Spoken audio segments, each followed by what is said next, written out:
What's up, guys? What's going on? So what's supposed to be, a glorious day because, I got these two big boxes in today, and as you can see, every single part is right there for what I need to actually continue and finish this build. But man, I just ran into some bad news, So this shit sucks. It really do.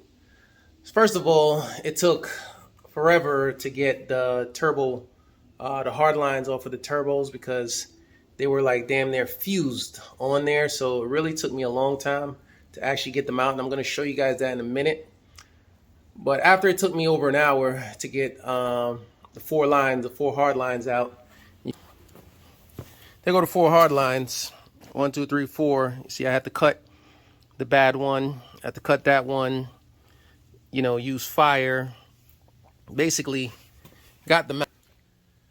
After I got them out, I'm thinking, all right, it's home sweet home. Let's start putting this motor back together. But then I noticed on the passenger side turbo, the one that blew the rubber portion that blew the hard line, I realized that the turbo, this is hard to say. This is real hard to say, but the turbo is cracked. Not the engine, but the motor. I mean, not the motor, but the actual turbo itself. Let me show you guys that right now. So I noticed that I had some play when I was holding this. I had a little bit of play. It's hard to see. Let me see if I could put some light on it. But if you notice back there, let me see if I could. Okay. So I'm gonna use a screwdriver. So right here, you can see the crack, and it kind of goes all the way around. And if I hold the turbo here, you can see it. You can hear it.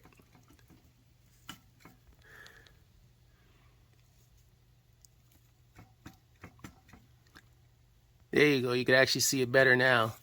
You can see the entire crack right there. And it's going around the turbo. And that sucks. That sucks. Because these turbines are not cheap. And I don't know. This is real disheartening, to be honest with you. But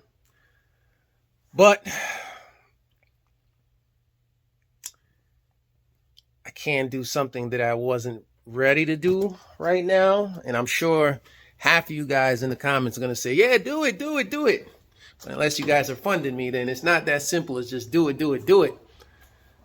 So I have been contemplating, obviously, eventually I would get bigger turbos, VGT turbos, intercooler, make this thing 600 plus horsepower car. But now is not the time because those parts are not cheap.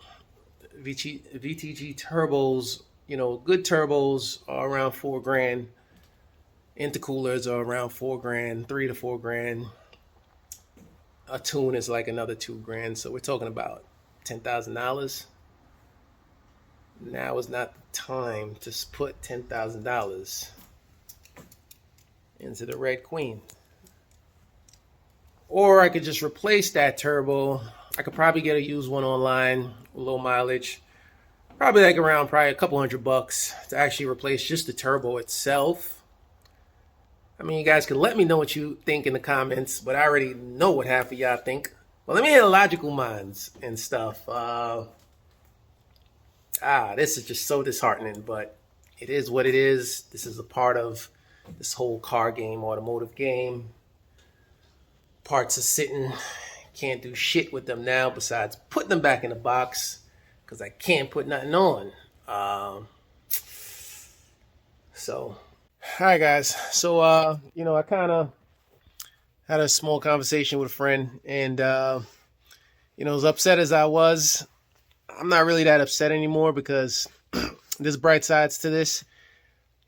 I'm glad I'm the one that's doing the work and I found this because, had this been at a shop or somewhere and they told me, hey, listen, your turbo's cracked, I'd have been like, bullshit. Or, pretty much they would have told me, several $1,000s added to the bill, which would have been even more upsetting than actually what I have to purchase.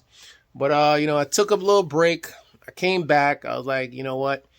Being upset is not going to fix the situation. So I came back, just pull the turbo off. That way I give you guys a better view of exactly what happened. But check this out. It's really... So this is the driver's side turbo. And no, this is the passenger side turbo. This is the turbo that had the fail line. Now I understand why the line failed, because this turbo was running extremely hot. This turbo was running extremely hot because this entire turbo, you can, the whole damn thing broke. Look at that crack. The whole housing cracked all the way around. All the way around. So that is a big piece of junk right now. It's just one. I can't believe this actually happened. This is actually beyond baffling. I mean, I was working the car that day, but shit, I didn't know I was working it this bad to where an entire turbo would just crack in half like that. That's pretty freaking amazing. But I'm gonna actually now, I'm gonna be able to replace all the hard lines, because all the hard lines on these turbos, like pretty much all the hard lines, they go like around here and stuff. All of them were shot. It was just a matter of time. Like, I'm glad that I'm overhauling all of this. It sucks what happened, yes, but once again, I'm glad that I'm doing it. I'm glad that I found it, and I'm glad that now I could actually fix it. And this is why I like to work on my own cars and touch my own stuff, because some people would have probably just put the car back together and said, hey, you ain't got no coolant leak no more, but I'd still have a boost leak, a huge boost leak, and I'd still be running hot on this passenger side turbo. So it is what it is, shit happens. Fuck it. I'm going to get a turbo back. I'm going to get another turbo. I don't know if I'm going to upgrade yet. I don't know if I'm going to just replace this with another stock one, but I'm going to get a turbo back. I'm going to fix this shit. This shit is going to be back together. So guys, thank you. Leave your comments down below. It's okay. You don't got to say sorry. Shit happens. Yeah, guys. Thanks, man. Peace.